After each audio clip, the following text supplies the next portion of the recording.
Good morning, मैं चंदन सिंह आप लोग का स्वागत करता हूं एक्सीलेंट क्लास के प्ले एंड लर्न सेशन में। पिछले वीडियो में हम लोगों ने देखा था एवरेज के डिफिनेशन के साथ साथ कुछ बेसिक क्वेश्चन। आज हम लोग इसी कड़ी में एक बार फिर से आगे बढ़ते हैं और देखेंगे कुछ बेसिक क्वेश्चन के साथ साथ कुछ एडवांस क्वेश्चन जो कि प्रीवियस ईयर एग्जाम में क्वेश्चन पूछा हुआ है। आइए देखते हैं। सबसे पहला क्वेश्चन है आज का, यदि 8 क्रमिक संख्याओं का औसत 6.5 है, उनमें से सबसे बड़ी तथा छोटी का औसत क्या होगा। 8 क्रमिक संख्या है, 1 2 3 4 5 6 7 8। ठीक है, कल हम लोग ने देखा था क्या कि जो औसत जो होता है फर्स्ट प्लस लास्ट बटा 2, first term plus last term बटा 2 होता है, या हम लोग बोले थे कि औसत हमेशा बीच वाला होता है। तो इसका औसत दिया हुआ है, ये क्वेश्चन में सबसे पहले ही औसत दिया हुआ है। और औसत अगर क्रमिक संख्या है, एपी में है, तो औसत हम लोग को मालूम है क्या होता है, first term plus last term बटा 2 होता है। इसके बराबर यही औसत हुआ और एक क्वेश्चन में औसत दिया हुआ है 6.5। आपसे क्वेश्चन में क्या पूछा है, तो सबसे बड़ी और सबसे छोटी संख्या का औसत। जब क्रमिक संख्या है तो सबसे फर्स्ट टर्म तो यही हो जाएगा और लास्ट टर्म क्या होगा, ये हो जाएगा। तो ये दोनों का औसत क्या होगा, फर्स्ट प्लस लास्ट बटा 2। यही तो दिया हुआ है क्वेश्चन में, यानी कि क्वेश्चन में कुछ करना ही नहीं था। 6.5 औसत दिया हुआ था, 6.5 आंसर टिक कर देना था। आइए देखते हैं नेक्स्ट क्वेश्चन। यदि 7 क्रमिक संख्याओं का औसत 20 हो तो उन संख्याओं में सबसे बड़ी संख्या क्या है। 7 संख्या दिया हुआ है, इसमें बोला जा रहा है कि उसका औसत दिया हुआ है 20, तो सबसे बड़ी संख्या आपसे पूछा जा रहा है 7 क्रमिक संख्या 4 5 6 7। हम लोग को मालूम है कि औसत हमेशा बीच वाला टर्म होता है। जब भी क्रमिक संख्या दिया हो, एपी में दिया हो, तो औसत हमेशा बीच वाला होता है। औसत क्या दिया हुआ है, 20 दिया हुआ है। और कैसे क्रमिक संख्या है, तो इसके बाद का 21 22 और ये 23। आपसे सबसे बड़ी संख्या पूछा जा रहा था, 23 होगा। अगर छोटी संख्या तो 19 18 17 इस तरह से पीछे चले जाएंगे। कोई डाउट। बढ़ते हैं नेक्स्ट क्वेश्चन की तरफ। फिर से बिल्कुल बेसिक क्वेश्चन है ये सब। सतत 5 विषम संख्याओं का औसत 95 है। सतत 5 विषम संख्याओं का औसत 95 है। इस बार विषम संख्या दिया हुआ है, तो अवरोही क्रम में चौथी संख्या कौन सी होगी। अवरोही क्रम में सबसे पहले तो औसत क्या है, औसत हमेशा बीच वाला होता है। अवरोही का अर्थ क्या होता है, घटते क्रम में। अवरोही में क्या होता है, घटते क्रम में। तो ये विषम संख्या है, तो 95 के बाद 97, इधर 99, इधर बढ़ेंगे 93, इधर 91। जब अवरोही क्रम में सजाएंगे, घटते हुए क्रम में सजाएंगे, तो पहले नंबर पे, दूसरे नंबर पे, तीसरे नंबर पे, चौथे नंबर पे, यानी कि चौथी सबसे बड़ी संख्या पूछा रहा था, क्या हो जाएगा आपका आंसर, 93 आंसर हो जाएगा। नेक्स्ट क्वेश्चन की तरफ बढ़ते हैं। एबीसीडी 4 क्रमागत विषम संख्याएं हैं। एबीसीडी 4 क्रमागत विषम संख्या दिया हुआ है, जिनका औसत 42 है, तो बी तथा डी का गुणनफल पूछा जा रहा है। 4 क्रमागत विषम संख्या 3 4, औसत हमेशा बीच वाला होता है, यानी कि ये औसत हो गया। एबीसीडी 4 संख्या दिया हुआ था। अब एबीसीडी का वैल्यू क्या होगा वो देखते हैं। 42 तो विषम संख्या है, इसके बाद का औसत संख्या में हो जाएगा 43, ये हो जाएगा 45, इससे पहले 41, इससे पहले 39। आपसे पूछा जा रहा है बी गुने डी, यानी 41 इंटू 45। आइए अब इसका गुणनफल करना सीख लेते हैं कि जब 2 डिजिट का कोई भी नंबर हो उसका गुना कैसे करेंगे, आपस में गुना कैसे होगा। बिल्कुल आसान है। सबसे पहले ये दोनों को आपस में गुना करेंगे, 1 गुने 5 5, फिर क्रॉस गुना करेंगे, 5 चौक 20 और 4 एकम 4, 20 4 24 का 4 हो गया, बचा कितना 2। फिर ये साइड वाले दोनों को आपस में गुना कर देंगे, 16 2 18, यानी 1845 आपका आंसर हो गया। ये था आपका बिल्कुल बेसिक क्वेश्चन, जिसमें कुछ सोचना ही नहीं था। बिल्कुल आसानी से जो हम लोग पढ़े थे पिछले वीडियो में, वही उसी पे आधारित एक क्वेश्चन था कि फर्स्ट प्लस लास्ट बटा 2 और औसत हमेशा बीच वाला होता है जब एपी में से दिया हो तो। बढ़ते हैं नेक्स्ट क्वेश्चन, जो कि एग्जाम में पूछा हुआ क्वेश्चन है, बहुत ही अच्छा जबरदस्त क्वेश्चन है। देखते हैं नेक्स्ट क्वेश्चन है, यदि लगातार विषम संख्याओं का औसत 31 विषम संख्याओं का औसत 65 है। अब संख्या, इससे पहले हम लोग देख रहे थे कि 5 7 संख्या करके दिया हुआ था तो औसत बीच वाला ले लेते थे और आगे या पीछे जहां जाना होता था छोटी या बड़ी जो निकाल लेते थे। लेकिन यहाँ पर जब 31 संख्या है तो औसत कौन सा होगा? बीच वाला। औसत कौन सा होता है? बीच वाला टर्म होता है, यानी कि 16वां पद क्या हो जाएगा? औसत। ठीक इससे पहले 15 पद, ठीक इसके बाद 15 पद, और ये जो होगा 16वां, ये दिया हुआ है आपका औसत 65 दिया हुआ है। आपसे पूछा जा रहा है सबसे बड़ी संख्या, यानी कि इसके बाद का 15 टर्म जो होगा उसमें सबसे लास्ट का टर्म कौन सा होगा? तो इसके बाद 15, तो ये एक संख्या यहाँ 16वां, कितना गैप होगा? 15 गैप होगा। कितना गैप होगा? 15 गैप होगा। क्यों? क्योंकि 15 संख्या है और एक यहाँ पे 16वां पद है, तो 16 संख्या है। पिछले वीडियो में हम लोगों ने देखा कि जितना संख्या उससे एक कम गैप होता है, तो 16 संख्या तो 15 गैप। एक गैप कितने के बराबर? विषम संख्या है तो लगातार दो विषम संख्या के बीच 2 का गैप होता है, तो 15 गैप कितने के बराबर? 30 के बराबर। तो ये 65 और प्लस 30 यानी कि 95 सबसे बड़ी संख्या हो गया। अगर छोटी पूछता तो पीछे चले जाते, 30 घटा लेते, यानी 65 माइनस 30 करते, वो आपके सबसे छोटी संख्या निकल जाता। बढ़ते हैं नेक्स्ट क्वेश्चन की तरफ। 18 लगातार विषम संख्याओं का औसत 112 है, तो सबसे बड़ी विषम संख्या ज्ञात कीजिए। 18 लगातार विषम संख्या दिया हुआ, उसका औसत 112, यहां ध्यान दें। 18 तो औसत हमेशा बीच वाला होता है। औसत कौन सा होता है? बीच वाला टर्म होता है, यानी ये मान लेते हैं कि ये 9th टर्म होगा और ये 10th टर्म है, तो औसत हमेशा बीच वाला, यानी ये औसत हो जाएगा, ये दिया हुआ है आपका 112। सबसे बड़ी संख्या पूछा जा रहा है तो 18 संख्या है, तो यहां ये 18वां टर्म। तो पूरा पूरा कितना? इसके बाद औसत के बाद कितनी संख्या? औसत से पहले 9 संख्या, औसत के बाद 9 संख्या, तो 9 संख्या तो कितना गैप? तो 8 गैप। एक गैप 2 के बराबर, तो 8 गैप 16 के बराबर, तो ये 16 हो गया। यहां से यहां तक की जो आगे की संख्या हुआ 16। अब ये 9वां और 10वें टर्म के बीच कितने का अंतर होगा? 2 का अंतर होगा, क्योंकि विषम संख्या है तो 2 का अंतर होगा। 2 का अंतर, लेकिन ठीक इसके बीच में है, इसलिए कितना का अंतर? 1 का अंतर। तो 16 प्लस 1 यानी 17, यानी कि संख्या कौन सी है सबसे बड़ी? तो 112 के बाद 17 आगे बढ़ना है, यानी 112 प्लस 17 यानी 129 आपका आंसर हो गया। कमेंट बॉक्स में कमेंट कर सकते हैं, ठीक है, और जहां पे डाउट होगा जिस तरह का आप पूछ सकते हैं। ऐसे बिल्कुल धीरे धीरे हम लोग लेवल बढ़ाएंगे, ठीक है। चलते हैं नेक्स्ट क्वेश्चन देखते हैं। कुछ प्रथम लगातार विषम संख्याओं का औसत 60 है, तो उनका योग ज्ञात करें। कुछ प्रथम लगातार विषम संख्याओं का औसत 60 है। समझेंगे बात को। कुछ प्रथम लगातार विषम संख्याओं का औसत दिया हुआ है 60, तो आपसे पूछा जा रहा है उनका योग ज्ञात करें। योग ज्ञात करना दिया हुआ है, यहां ध्यान देंगे। जब 1 3 5 7 9 की बात किया जाता है, तो ये कितना है इसका औसत? 5। योग की बात करेंगे तो 1 3 4 5 9 18 7 25 हो रहा है। औसत हो रहा है 5, योग हो रहा है 25। 9 के बाद अगर हम लोग नेक्स्ट संख्या जोड़ लेते हैं 11 मान लेते हैं, तो औसत कितना? 6 और योगफल कितना? 25 से 11 36। नेक्स्ट संख्या अगर जोड़ लेते हैं 13, औसत कितना हो जाएगा? औसत बीच वाला होता है, तो औसत क्या हो जाएगा? 7 और 13 जोड़ लेंगे तो ये 49। हम लोग कुछ देख रहे हैं, नजर आ रहा होगा, कुछ कॉमन नजर आ रहा है। क्या कॉमन नजर आ रहा है? तो औसत का स्क्वायर के बराबर योगफल हो रहा है। 5 था औसत, तो इस योगफल 25, 6 है औसत तो योगफल 36, 7 है औसत तो योगफल 49। तो कह रहा है कुछ प्रथम लगातार विषम संख्या, कितना संख्या ये मालूम नहीं, लेकिन कह रहा है कुछ प्रथम लगातार विषम संख्याओं का औसत 60 है, तो उनका योग ज्ञात करें। अगर 60 है औसत, तो योग कितना हो जाएगा? 60 का स्क्वायर यानी कि 3600 के बराबर हो जाएगा। ये आपका आंसर हो जाएगा, ठीक है। बढ़ते हैं, देखते हैं नेक्स्ट क्वेश्चन की तरफ चलते हैं। नेक्स्ट क्वेश्चन क्या है?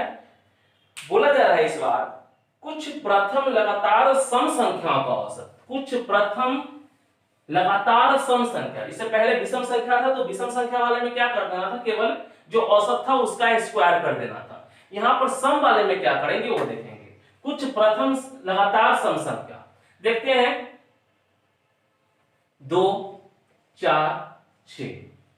अगर इसका अगर बोला जाए औसत तो औसत बीच वाला होता है 4, योगफल कितना 12। ठीक है, नेक्स्ट देखते हैं। अगर इसमें अगर जोड़ लेते हैं नेक्स्ट संख्या 8, औसत कितना, तो बीच वाला होता है तो बीच में क्या होगा, 4 6 के बीच में 5 हो जाएगा, या 8 2 10 का आधा 5 होगा। तो यहां से अगर जुड़ा है तो ये क्या हो जाएगा, योगफल 12 20 हो जा रहा है। एक संख्या नेक्स्ट संख्या जोड़ते हैं 10, औसत क्या हो गया 6, तो योगफल कितना हो जाएगा 30। कुछ नजर आ रहा है। नेक्स्ट क्वेश्चन देखते हैं, अगर औसत ये 12 बढ़ा देते हैं तो औसत अब कितना हो जाएगा, तो 7 हो जाएगा, और योगफल कितना 42। कुछ नजर आ रहा होगा, औसत 4 है तो ये 12 हो रहा है गुने 3, 5 है गुने 4, 6 है गुने 5, 7 है गुने 6, यानी औसत जितना है उससे एक कम से गुना अगर कर देंगे, सम संख्या रहेगा तो उसका क्या निकल जाएगा, योगफल निकल जाएगा। क्या निकलेगा, योगफल निकल जाएगा। तो हम लोग को क्वेश्चन में दिया हुआ है औसत 101, तो योगफल कितना कितना से गुना कर दे, 100 से गुना कर दे, 101 00, ये योगफल हो जाएगा।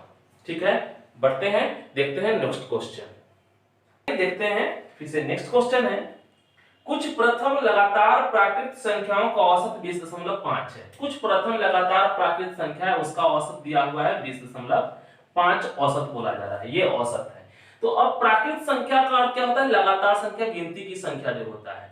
तो ये औसत 20.5 है, तो औसत हमेशा बीच वाला होता है। जैसे 2 और 1 2 3 4 है तो औसत क्या होता है 2.5 होगा, दोनों के बीच का 2.5 होगा। यानी कि इससे पहले दो संख्या, इसके बाद का दो संख्या, तो इससे पहले 20 संख्या 20.5 है, यानी कि 20 और 21 के बीच होगा यह संख्या, तो इससे पहले 20 संख्या और इसके बाद भी 20 संख्या। तो यानी कि ये कहां तक का है, तो फर्स्ट टर्म तो क्या होगा 1 हो जाएगा, और लास्ट टर्म कितना है 40, लास्ट टर्म कितना है 40, यानी कि 40 संख्याओं का ये दिया हुआ है औसत। कितने संख्या का, 40 संख्या का। तो आप क्या करेंगे, 40 गुने 20.5 कर लेंगे तो भी आपका आंसर आ जाएगा, नहीं तो आप n × n+1 की फॉर्मूला पे बना सकते हैं। औसत क्या हो जाएगा यहां से, तो बोल सकते हैं कि 40 संख्या का है तो 40 + 1 फर्स्ट टर्म इंटू 40 + 1/2, ये औसत हो गया। और कितनी संख्या का है, 40 संख्या का है, तो 40 से गुना 2 से 20 बार में, तो 41 गुने 20 यानी 820। या आप चाहें तो ये औसत मालूम है 20.5 ही है, यहाँ लिखा हुआ है 20.5 कितने संख्या का है, 40 संख्या का है। 40 से गुना करेंगे, पॉइंट से 0 खत्म, 205 से गुना कीजिएगा 820 आपका आंसर हो जाएगा। यानी कितने संख्या के, तो बात को समझेंगे। ये औसत कौन होता है, बीच वाला होता है।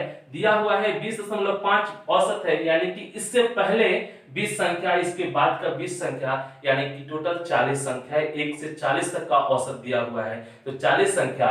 और औसत जब हम लोग पढ़े हैं, योगफल निकालना हो तो औसत गुणे संख्या करते हैं तो योगफल आ जाता है। तो आप यहां से औसत 1 + 40/2 × 40 ये कर लीजिए, यानी या 20.5 औसत दिया हुआ है, कितने संख्या का है 40 संख्या का है, 40 से गुना किए औसत आ गया। पढ़ते हैं नेक्स्ट क्वेश्चन की तरफ। यदि 5 क्रमागत संख्याओं का औसत x है, यदि अगली दो संख्याओं को मिला ली जाए तो औसत में क्या परिवर्तन होगा। आइए देखते हैं इसको फिर से एक बार। यहाँ पर लगातार संख्या है, प्राकृत संख्या की, क्रमागत संख्या की बात कर रहा है। तो मान लेते हैं 1 2 3, औसत कितना इसका 2। 3 संख्या है तो औसत 2 हो रहा है। जैसे ही चौथी संख्या जोड़ा जा रहा है, एक संख्या और जोड़ा जा रहा है, तब औसत क्या हो जा रहा है, यहां तक ये 1 2 3 का औसत 2 था,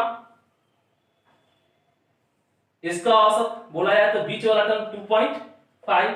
अगर एक संख्या और जोड़ लिया जाए 5, औसत क्या हो जाएगा 3। एक संख्या और जोड़ लिया जाए 6, तो औसत क्या हो जाएगा 3.5। बात को समझेंगे, जब 3 संख्या था तो औसत 2, एक संख्या जोड़ा गया तो औसत में 2.5 हो गया, यानी 0.5 की वृद्धि। अगर दो संख्या की बात की जाए, 3 के बाद दो संख्या जोड़ा जाए तो औसत क्या हो गया 3, यानी 2 से कितना हो गया 3 हो जा रहा है। कितना का वृद्धि 1 का वृद्धि, यहाँ 0.5।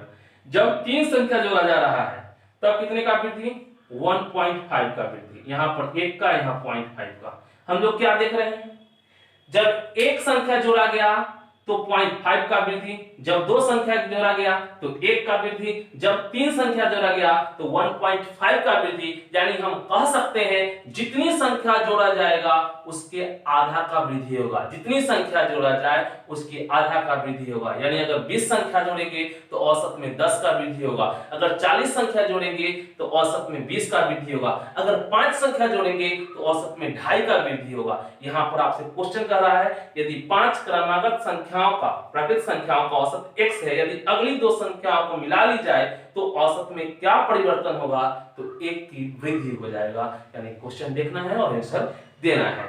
बढ़ते हैं नेक्स्ट क्वेश्चन की तरफ। यदि बहुत ही अच्छा क्वेश्चन है ये, यदि 18 संख्याओं का औसत 42 है, यदि प्रत्येक संख्या को 2.5 गुना कर दिया जाए, और ये बेसिक क्वेश्चन है, 18 संख्या का औसत 42, यदि प्रत्येक संख्या को 2.5 गुना कर दिया जाए तो परिणामी संख्या का औसत कितना होगा। मान लेते हैं प्रत्येक व्यक्ति के पास 10-10 रुपए है, यानी कि औसत कितना है 10 रुपए है। अगर हम 2 रुपए उसको सभी को बारी बारी से फिर से 2 रुपए दे देते हैं तो औसत क्या हो जाएगा, पहले 10 था प्रत्येक को 2-2 दे दिए, यानी प्रत्येक में वृद्धि हो गया, यानी कि औसत में भी वृद्धि हो जाएगा 2 का। अगर हम लोग सबके धन को आधा कर दें, यानी 10-10 मिल रहा था, सबको आधा आधा ले लिए, यानी 5-5 ले लिए, तो औसत क्या होगा, सबके हिस्से से ले लिए। औसत का अर्थ होता है बराबर बराबर भागों में बांटना, तो सबके हिस्से से लिए तो सबके हिस्से में कमी आ गया 5 का, तो क्या हो जाएगा औसत फिर से वो आधा। यानी कि जो संख्या के साथ, प्रत्येक संख्या के साथ जो काम करेंगे वही औसत के साथ हो जाएगा। यदि प्रत्येक संख्या में 2 जोड़ेंगे तो औसत में भी 2 जोड़ना होगा, यदि प्रत्येक संख्या में 2 घटा देंगे तो औसत में भी 2 की कमी हो जाएगा, यदि प्रत्येक संख्या में 2 से गुना कर दें तो औसत में भी 2 से गुना हो जाएगा, यदि प्रत्येक संख्या में 2 से भाग कर दें तो औसत में भी 2 से भाग हो जाएगा। क्वेश्चन इसी पे बेस्ड है। क्वेश्चन कह रहा है यदि 18 संख्याओं का औसत 42 है, यदि प्रत्येक संख्या को 1.5 गुना कर दिया जाए तो परिणामी संख्या का औसत क्या होगा। यानी जब औसत दिया हुआ है पहले 42 और प्रत्येक संख्या में 1.5 गुना कर रहा है, 1.5 से गुना कर रहा है, तो औसत में भी हम लोग 1.5 से गुना कर देंगे, यानी 3/2 से गुना कर देंगे 21, यानी 63। ये आपका आंसर हो जाएगा। देखते हैं आज के सेशन का लास्ट क्वेश्चन देखते हैं। बहुत ही जबरदस्त क्वेश्चन है, प्रीवियस ईयर में आया हुआ क्वेश्चन है, एग्जाम में कई बार पूछ चुका है ये क्वेश्चन, एलडीसी यूडीसी दोनों पूछा है। एक विद्यार्थी 10 2 अंक की संख्याओं का औसत ज्ञात करता है, गलती से एक संख्या को उसके परस्पर बदले हुए अंकों वाली संख्या लिख देता है, परिणाम स्वरूप उसका उत्तर सही उत्तर से 1.8 कम हो जाता है। जिस संख्या को लिखने में उसने गलती की उसके अंकों का अंतर कितना है। ये क्वेश्चन को देखते हैं हम लोग।